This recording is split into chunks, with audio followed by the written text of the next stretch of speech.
Hi, friends. I am so excited to welcome today's podcast guest.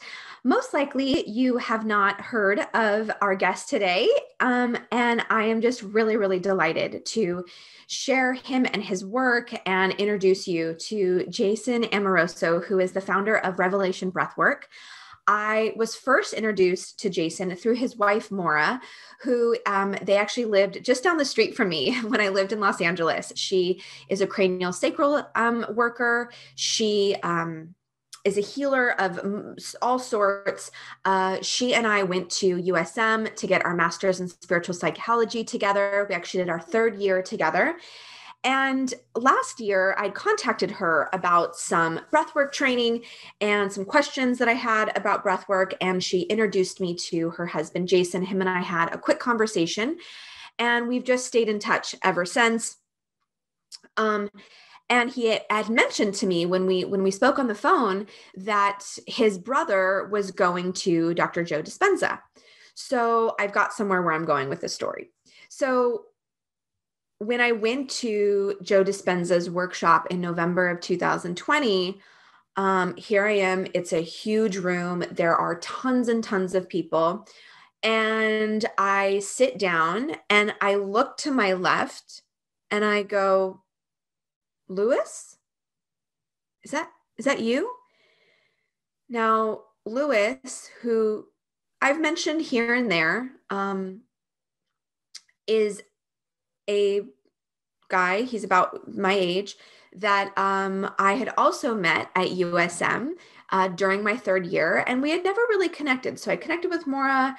I kind of knew of Lewis, a very vibrant personality, big personality, but we just had never really connected.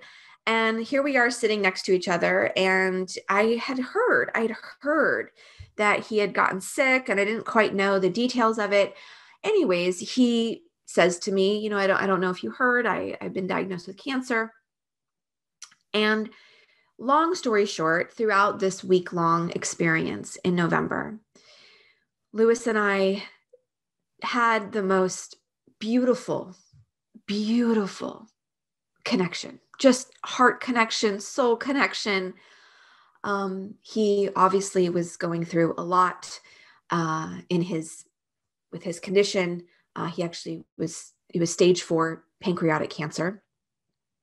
And we were going through these meditations and going through this whole process together for the week. And it was interesting because in a way, I actually had told my friend, Kathy Heller, who I was there with, about 3 or 4 days into this week-long training, I said, I just feel like clearly I'm here for myself. Like I know 100% I came for me. And I feel like I'm like here kind of like being an angel for Lewis. I don't really know what that means, but throughout the week, I held space for him, with him. Didn't talk a lot about his diagnosis or cancer, his dis-ease in his body. Like we just were talking about life and plans moving forward. And he had a bunch of questions about his coaching business. And it was just this, like, he went out to dinner with a small group of us. It was just lovely. It was lovely. And post the week, we kept in touch and we were texting each other and holding each other accountable on if we could, if we did our meditations or not. And then it became Christmas and we just kind of lost touch with the holidays. And then about a month-ish later, or so, we moved down to San Diego, and I texted him and I said, hey, Lewis, we're in San Diego. And he lived down here. And I said, I can't wait for you to meet Kenny and the kids, and I can't wait to see you. And he didn't respond back. And mind you, so even though Jason had told me on the phone that his brother was going to Joe Dispenza, and it's like I knew both of their last names. It was this weird thing that when I actually was at the Dispenza event, like Lewis said, "Oh yeah, my brother teaches breathwork." Like it like wasn't clicking that they were related, and I don't know why, because I was close with Maura, his sister-in-law. All of this to say, it finally clicked and I finally connected all of them. And so when he didn't respond back to me in February, I reached out to Jason and I said, is everything okay with Lewis? I have this like horrible, horrible knot in my stomach. And he said, Lewis passed yesterday. And I grieved and cried and was like in disbelief that, 40-something-year-old, just vibrant, alive human doing so much good work had passed. And so fast forward, I just went to a Joe Dispenza retreat in May of 2021. So about 3 months after-ish, he had transitioned to the other side. And it was in the same location in Marco Island, Florida. And, I think about Lewis every once in a while, or like when I see Jason's posts or what have you. And I refer a lot of people to Jason for breath work. We're going to get into that. But I walked into this room in Marco Island at this hotel, and immediately I felt Lewis's presence. Like it was like, he was like, hey. And so if you listen to my podcast about my experience with Dr. Joe Dispenza, and if you haven't, you can go back and listen to that. It's episode 144. Within like the very first meditation that I was there, I had this deep, deep, incredibly profound experience with Lewis. He came right down, he grabbed my hand, and he said, let's go. Let's go. Lewis and I time traveled while I was at Dr. Joe Dispenza's advanced workshop. We went to different dimensions at one point. And so when I say this, just for anyone that's like, what are you talking about? Like, when you are willing, have an intention, go into these deep meditations. I had a very mystical experience. I felt myself, I don't know if you'd say leave my body, but just, I was very aware and conscious that my physical body was laying on the ground. And yet I chose to take Lewis's hand and go and fly. And a lot of people have these types of experiences, if they're on drugs or if they do plant medicine.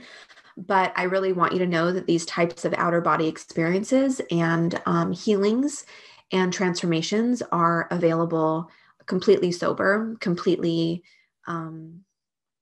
without anything. And I have also had them with breath work.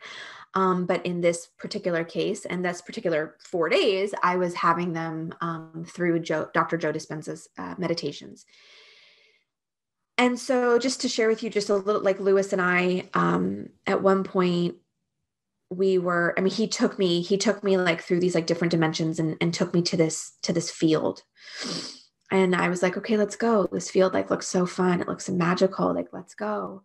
And he was like, no, this is just for you. And I went out to this field, and I was just like kind of going through these like daffodils and like beautiful, just kind of, there was like some other colors, flowers. There was just a lot of vibrance and beauty. And at one point I was just like kind of like hovering, like I was like laying on my back, like floating in this field, having this experience of this is freedom. Like, this is the frequency of freedom. Like, I've got it. I know it. Like, here it is. And then, who knows how much quote unquote time I was there, and like traveled back and went with Lewis somewhere else. So there, like, I could probably talk for an hour about all these different journeys and experiences I went on with Lewis. I texted Jason a couple times while I was at this event, just saying, I just want you to know, like, I'm so moved by your brother. I'm so like grateful for our connection. Um, and maybe I was an angel for him in physical world reality. And now he's an angel for me and a guide. And I'm so grateful. And so today I'm going to be introducing you to Jason Amoroso, and the work that him and his wife are doing is so impactful and meaningful and needed. And it's very, it's a similar path to things I teach. And yet we need to all hear certain things so many different times. And Jason is a incredible facilitator of Revelation Breathwork. And he teaches individual classes, which I highly recommend. He teaches like about 4 times a week. He also holds trainings for anyone that's wanting to get more into breathwork, either for yourself personally or for facilitation. I cannot recommend Jason and Maura enough. I'm sure I'll have Maura on a future podcast, but for now, let's dive in. You're going to love this podcast episode, and I can't wait for you to listen now. Let's go.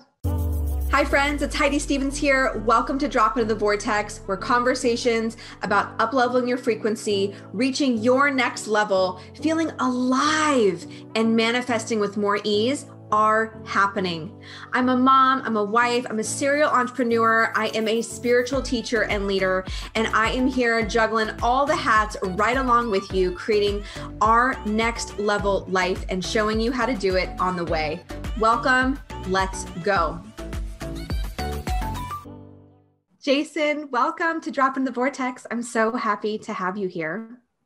I'm really happy to be here, really honored for this opportunity to connect with you, Heidi, and just to, share with your community. Yeah. My community are big fans of breathwork, whether they have done it with me in one of my programs, or they just know that I'm a student of it, a fan of it, a teacher of it. And before we just get right into breathwork, I want to tell you that I really am such a big fan of your work and of Maura. Maura just was such a deep soul of mine. Like, so we connected so much at USM, and then you and I just kind of met through breathwork and other things. But just thank you so much for the work that both you and Maura are doing. Oh yeah, Maura's my wife, by the way, for anyone who's wondering. You're welcome. I mean, it's just an honor to be, just to share. I mean, I've gone through a lot of different career transitions, and that's been part of my journey. And so just being able to kind of share what I've experienced, and if it can help other people and just connect with other people on the same journey, it's a real honor. So it's always wonderful to be a part of the same community with people like yourself doing the work and serving others. So. Yeah. And you just feel it, like, when someone is like pure and true and like doing it from such a heart open place. And it's so palpable with both of you. Just give broad strokes just for everyone to know kind of the different modalities and what you guys do, what you do. You want like the short version of my history, or just what we're doing right now? No, I want to dive into breathwork with you. So just really like whatever you want to share, but what you do and how you serve people and how you work, and how you're making a huge impact right now. Well, I will give a little bit of background because I think it helps understand kind of how I got here. So growing up, Maura and I, high school sweethearts. So we grew up on Long Island, New York, very kind of traditional upbringing, get a good education, go to school, kind of get a stable job in life. And so parents were both professionals. My dad was a lawyer, a lot of lawyers in our family. And so I didn't want to be a lawyer, but I didn't know what I wanted to do after college. So I just went to law school. And then I started working in professional sports, in baseball, and really wanted to be like the next young hotshot Ivy League GM. That didn't work out. life took me on a better path. And then got into University of Santa Monica, which was the master's in spiritual psychology. I did the whole like New York, move to LA thing, kind of explore a different part of myself, going from kind of more traditional religion to kind of more open spirituality and self-discovery. And so that got me on my journey, getting my master's in spiritual psychology from the University of Santa Monica, and then realizing that coaching was a thing. So at that time I was an attorney for about a year or so after graduating. And I was like, oh, this coaching thing is like a thing. You can help people by helping them uncover like who they are, what they want, and how to move forward and creating that in their life. And I was like 25 at the time. So I'm kind of smiling now, looking back at like the 25-year-old life coach, but you can serve the people who are the 20-year-olds and 21-year-olds. So I started serving people in that way and leaning into coaching and getting training and just getting experience. So much of the journey is just not really knowing where you're going, who your community, who your tribe is, and just figuring it out on the fly, all the while trying to support a family and all the things of living in Los Angeles in a busy world. So I did start working with athletes and a few other people in coaching and kind of purpose-filled work and what you want to do and how you can just be more fully expressed in the world. And that kind of led me down a bunch of other different paths and into working. Maura took me. So my wife, Maura, we've been together since I was 16, like I said, since high school. And we have 4 kids, 4 boys. That keeps us busy. And we would go on date nights because we really needed that as parents. Exactly. And so for a while she was like, and again, this was like, I'd done a lot of work. I'd done a lot of different programs and tried a lot of different things, had a lot of different tools. I've been coaching for 8 years at that point. So I was a professional coach.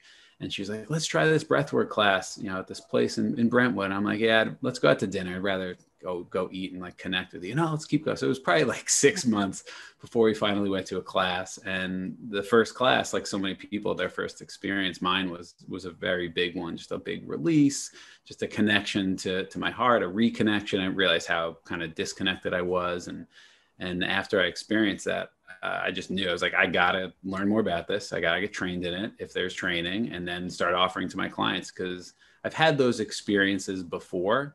Yeah. They were kind of like, you didn't know when they were going to come. They would just come in these moments. Like I had a few at USM and a few in other places.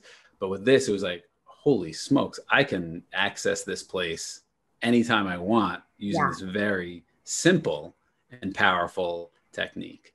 And so I got trained and I started offering to my clients, all different kinds of people. That's the one thing I love about this work. It is, if you're a human, this will help you. It's so universal. So and that was about 6 years ago. And since then it's taken me to places that I never couldn't have predicted about how this journey's unfolded. So I don't want to tell the whole story because you probably asked more questions. Well, that was like a cliffhanger. I'm like, oh wait, like let's go there. And I didn't know so much of that background as, I know you through Maura, and all I knew is that you are an incredible coach and healer and breathwork teacher. And when did you start the breathwork training? Because I knew that you had gone through USM, several years before me. What year did you graduate? I was 2012. 07. Yeah. So I knew that there was I knew that you were before me in that. How long ago was breathwork? 15. It was back in 15. Okay. Got it. So you've been doing it for a while now. And, so you're mentioning taking you to places that you did not, experience. Tell us more. Well, I guess I'll start with why I started offering it to people, right? It was, for me, I just kind of shared this, but the experiences of, I've been studying spirituality, and whatever that word, it means different things to different people. So I've been on my own journey for a while, since probably, 2002. And read a lot of books, took a lot of courses, USM and all those things. And a lot of that stuff for me, it was feeling, but it was also intellectual. Like I understood that God, universe kind of is all there is, and we're part of that. And I understood some of these things. But when I had these, what seemed to be kind of random experiences of really in my body, and a knowing that the divine truly is within me. It is within everything. Like those moments of connection that you can't really describe with words. Yeah. When I had that experience using this breath technique, which we're calling revelation breath work because it was a revelatory experience. That's the only way I can describe it. I was like, I want to be able to, if I can offer this to other people so that they can access that place inside of themselves very simply, like that can change lives. And so my experience too with this work is it's very in your body. Like some people call it embodiment work. So it is a physical experience. It's not your traditional mind. You know, there's a place for mindfulness meditation. Meditation is such a giant, broad scope. And this is one piece. It's an active meditation. You're in your body, you're in the breath. Your body releases in a lot of different ways. And for some people, it can be kind of an out of body experience.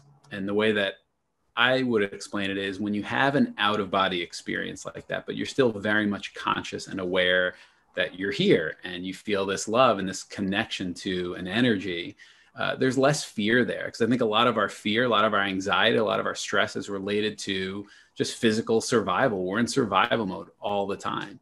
And so when I can have a momentary experience that is more real than anything that happens in my thinking in my head, that, oh, I am way more than a body, and it can decrease and kind of create a gap between that fear or the anxiety of survival mode all the time. It just sets like a new baseline that we can never, in my experience, we can never go back. We can always be afraid and have those moments, but we can never go back to this unawareness that we're energy, that we're consciousness, that we're love, which all sounds kind of out there, but is very much practical. With 4 kids, in my opinion, and we're running 3 businesses and a busy lives, like spirituality has to be practical, has to help me in my relationship, has to help me with my kids. Otherwise, it's just like intellectual stuff. So I can talk about this stuff all day and go on down different roads. So I'm going to pause at moments and let you kind of drive the ship here. So do you think that I am somebody that has, I'm going to call them mystical experiences or whatever you want to call them, right? Tapped in, turned on, 5th dimension, whatever it is that you want to call it, frequently. And my husband, who, you know, is so open and has been to USM, has them very infrequently. And I'm curious if you find, is that a gender thing? Is that an open-hearted thing? I'm actually surprised to hear that you had them, from what I'm understanding from you, like slightly like less frequently, whether it was at USM or different experiences. I'm wondering just kind of what your thoughts are on that. Oh man, that's a loaded question. Oh, okay. I think so. I mean, I can't answer. I mean, I can't answer that. Like, it's different for every person. I think every person's journey is their journey. You know, there's so many couples that one of the partners is kind of just more into this work, into personal growth or spiritual development or mystical experiences, whatever, just like that, and the other isn't. Mm-hmm. And so that can be a thing. And sometimes one is and one isn't, but they do it in their own way. They just like have a different language and a different way of connecting. They do it through nature, they do it through creativity, but they don't have the same language that, you know, this other side is. So I think different people, it's all accessing the same place of, you know, this energy in our heart, this consciousness of loving, this homeostasis that we all have inside of ourselves when we just get still. So there's a lot of different ways to access it. Just for me, in our busy, noisy world of distractions and pressures and demands, and at least for me, kids and school and businesses and all that stuff, like it can be hard to find that stillness. And so the breath, again, it's very simple. It's very accessible. That's why I love it. It's so easy. Anyone can do it. Yeah. And it just helps us get us out of our head. It literally, like when we talk about some of the physiology of it, it gets us out of our frontal cortex, which mindfulness actually gets us in.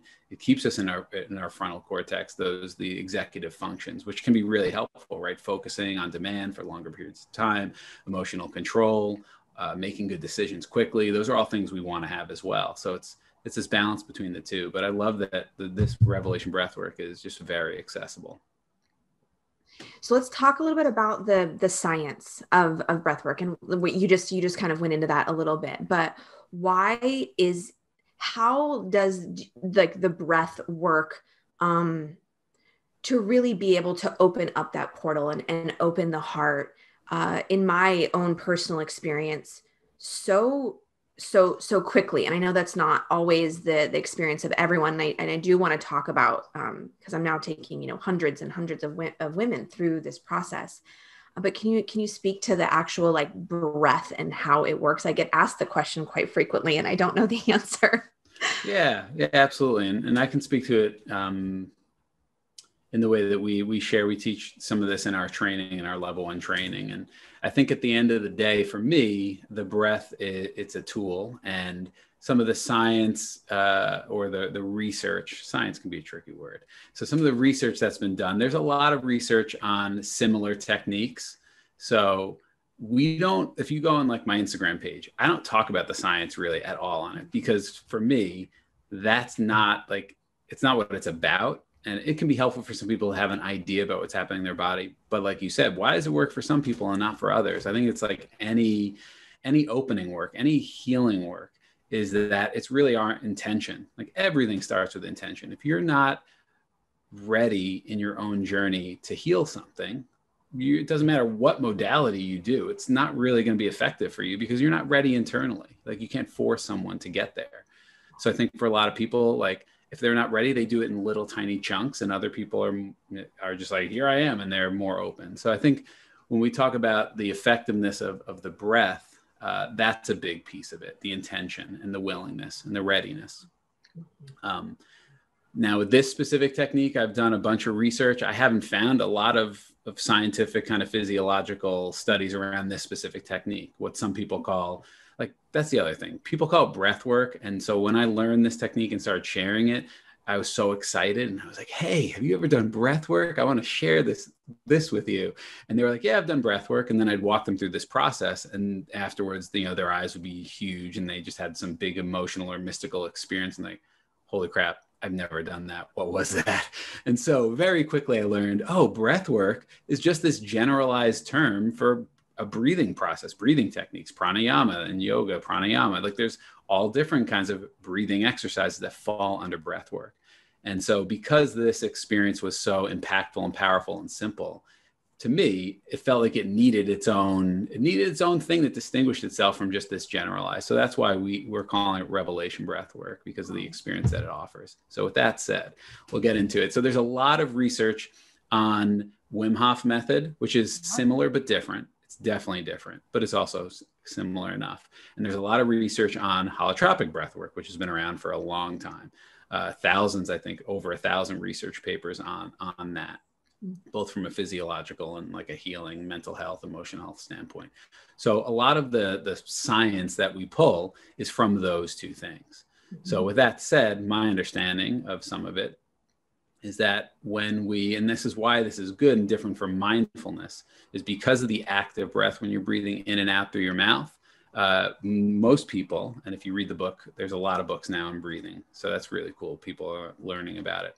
When we're breathing in and out through our nose, we're activating our parasympathetic nervous system, which is the rest and digest. It's the place where you can rest. We call it rest and receive. That's the second part of the class when we teach revelation breath work.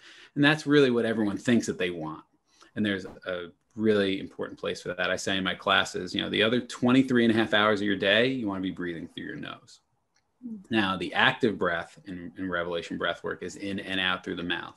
And there's a reason for that. When we breathe in and out through our mouth, usually we're in the fight or flight. We're activating our sympathetic nervous system.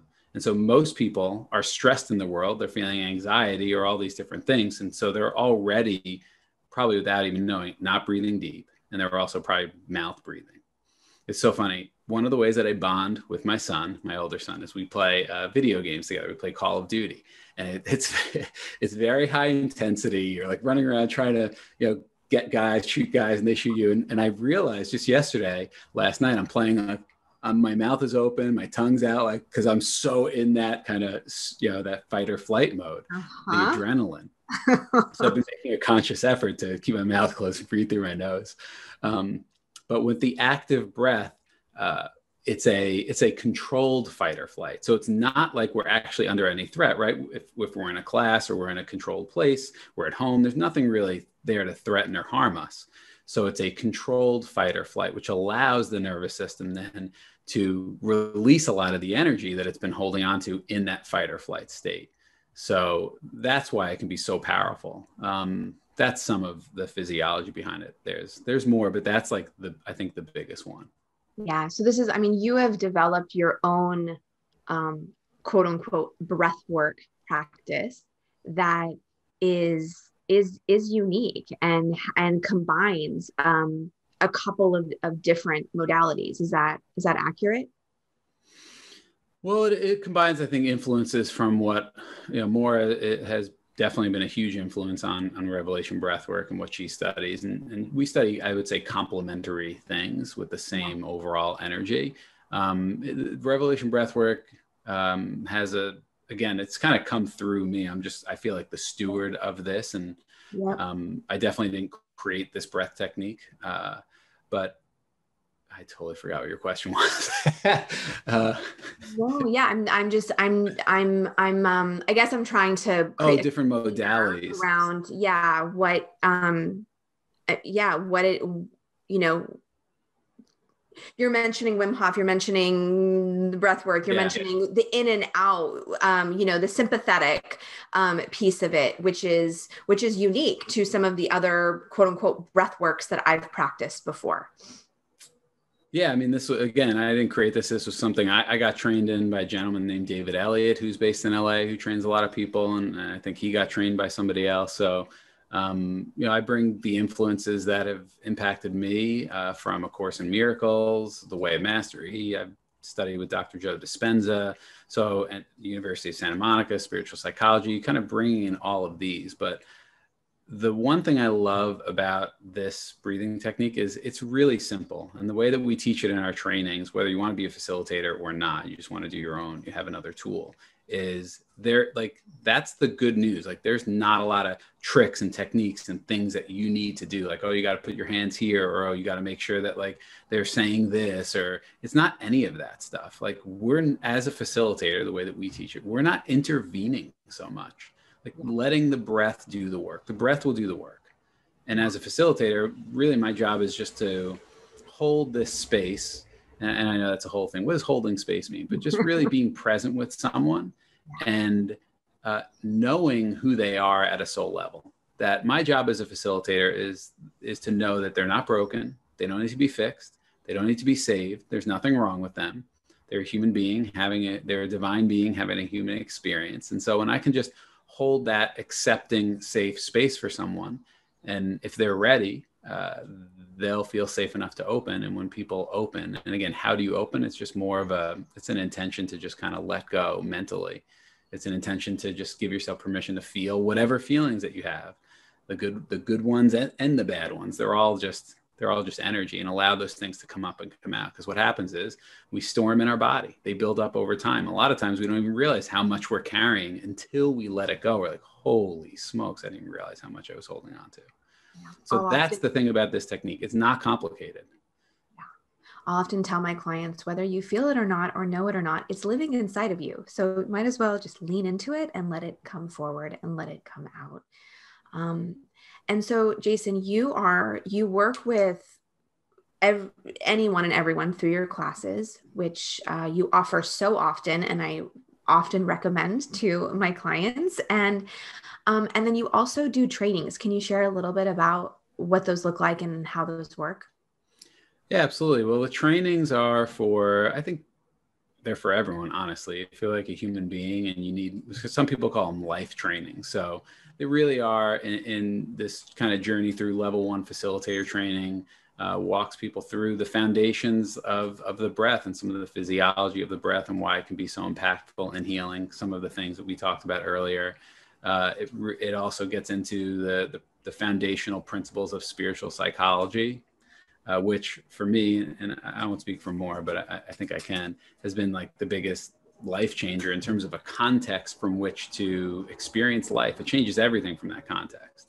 So when I come from that context, at facilitating others or even myself, it's a totally different experience than what 99% of the world is kind of moving through. And it really allows us to slow down. We teach people how to slow down, how to be present, how to really access our intuition in healing work. And I think one of the biggest things that makes our training a little bit different is our approach to healing. This technique is so simple that from USM, we borrowed that definition of healing, which is simply applying love to the places inside us that hurt. Yeah. And then we have another one, which is, it's just the remembrance. It's just us remembering our inherent wholeness beyond our body, beyond what's happened to us, beyond the stories we tell ourselves, beyond even our hopes and our dreams. It's like there's a place inside of us that we've all probably on some level connected with. And so that's what healing is. It's just a remembering. It's not some far off distant thing that we have to work hard to achieve. It's right here. And so that's when as a facilitator, when I come from that place, that's such a different place than, oh, I'm the healer. You're the client who needs fixing or saving or whatever. You have a big problem and I'm going to help you make it feel better. Like, that's not our approach. It's really simple. And so how to access your intuition, how to support another through having really big emotional experiences. Yes. In a one-on-one setting, which is a lot different it's a different skill set than classes and groups, which is our level 2. So our big thing is do your own inner healing work your own process, like have a relationship and heal what's inside of you so that you can then be of service to the world. So sometimes people, they are coaches or they work in that profession where a lot of coaching is results-based. There's a place for that. There's a lot of strategy. And there's a lot of talking through things, which again, there's a place for that. And I've seen so many people stuck in their head and their intellect, and they understand the issue, but they don't seem to be getting past it. It's because the energy is the emotional energy stored in your body. So you can talk about it all day long. You can understand where it came from all day long, but unless it's released from the body, it's still there. And this technique is just the easiest, simplest one to do that, in my experience. Are you guys hearing Jason? Are you hearing him? Like, he is preaching what I talk about. And I just need to reiterate this because you just said so much right there. And in my, you said 2 camps, first and foremost, anyone that is hearing this, if you have that calling, that inner, I'm here to make an impact, I'm here to help others. You do not need 100 certifications. You don't need, it is so much closer than you think. You can go through Jason's program. You can go through my program, whatever the thing is, to learn how to hold space and hold a container and to do your work so that you can just show up and be a loving human, seeing the loving essence and trusting that the person in front of you has everything that they need. So that's first and foremost. I cannot stress that enough, because I'm sure you see it too, Jason. I see so many women coming in and they're I know I'm meant to have a purpose and I need this thing and I need this thing. And it's 10 years out there. It's you just got to show up for yourself. And people ask me all the time, how have you done this? And how have you built this? And how have you, and it's almost I throw up my hands up in the air. I'm it's been 10% some strategy and mastermind and hundreds of thousands of dollars spent in this online marketing. And it's been 90% what you are talking about today. And it's just doing my own work and showing up for it and opening myself to be a channel. So thank you for saying that. I needed to preach for a minute. Yeah. And then secondly, you are speaking to, it's one and the same, but if you don't, if you're in corporate or you're happy being a mom and being a full-time job, whatever the thing is, if you're not feeling called to do your own entrepreneurial endeavor, whatever it is, this is just as vital for you. How we show up, and you and I could do an entire other podcast on how conscious parenting, maybe I'll bring more in for that one. Yeah. Conscious parenting and how this, spiritual work is in direct connection with mothering and parenting. But how we are showing up every single day directly affects our families, our businesses, our corporate life, our businesses. It affects everything. Can I comment? two things Yes, that you please. shared. One is what made me think about, like, there's something that we have in one of our modules in our training, which is like common mistakes that facilitators make.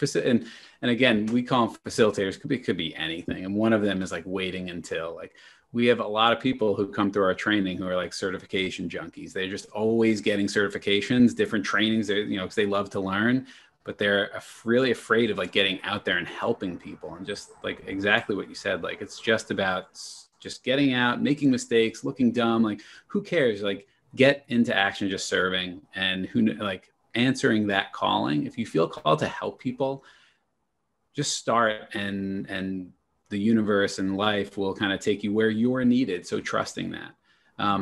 What I love about leading our trainings is that in the trainings, especially for people who've never done this work or facilitated, we do facilitations. And some people, it's really such an honor and a gift to just sit with someone as they breathe and as they open and whatever comes up for them.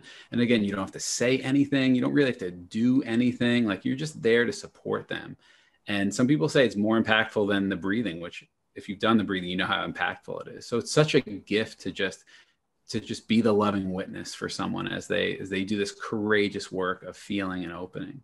And then the second thing, which I wanted to share, was around like this calling. And I kind of mentioned, I'll go back to what I mentioned earlier. Like, I could never have predicted, like, I just knew I needed to bring this work to people. And so I just kept kind of answering the calling of people, like, hey, can you do this here? Or like, how about teach a class here? And I just kept saying yes. And it's led me to where we are now, which is a full business leading trainings. We have 3 levels of training, certifying people from all over the world. I mean, that was like the blessing of COVID, is it forced us to go online. And all of a sudden, like, we have people from like 58 different countries, from like Mongolia and India, like all these places. You're like, holy smokes, there's like people with Wi-Fi there. Like, I'm not saying those, but it just opened everything up. And hundreds of people gathering from all over, the diversity. And again, really, as you get really diverse, you really see the commonality, that we're all the same. It doesn't matter what your background is, where you are, who you are. Like, you're a human, you have the human experience that everyone has. So to be able to offer that gift, like, coaching's not for everybody, and different modalities are not for everybody. Even this work sometimes is not for everybody. Some people aren't ready, some people aren't drawn to it, and that's okay too. It's just like following your heart, answering the call. And it's led to some pretty cool opportunities. I love it. I love it. Jason, I want to shift gears for just a few minutes here and talk about your incredible, incredible brother. I have shared about it here and there, and I shared about it in the intro here. But Lewis really, really was such a gift in my life, and such a surprise. It was this connection that him and I had that it was like so. It was like, it almost felt like karmic or past life, because it was just like we bonded just instantly at Joe Dispenza's event. And we kept in touch, and we were keeping each other accountable. And then to hear, I actually texted him when we had officially moved down here to San Diego.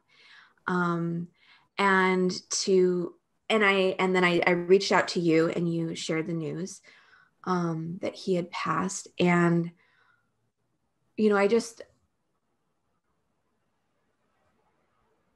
I just would love to hear from you, your experience. I can only imagine that this has got to be one of the biggest teachers of your entire life. I don't know, but it was just so profound, this whole experience. The deep connection that he and I had, and are at Dispenza, and then afterwards. And I shared in the intro how he just came into these mystical experiences full on, just grabbed my hand. Let's go, Heidi. And over and over and over. And just truly such a gift, such an angel. Yeah. And I just wanted to connect with you about what a beautiful, bright light he is. And anything that you want to share.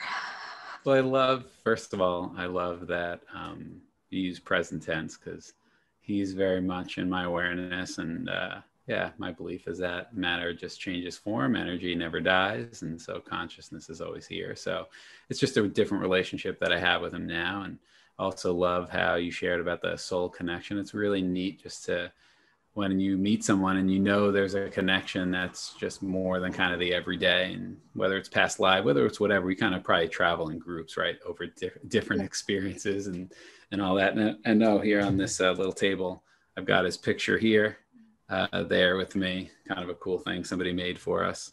So yeah, Lewis, for those of you, he's my older brother, 4 years older, and was diagnosed in July with stage 4 pancreatic cancer.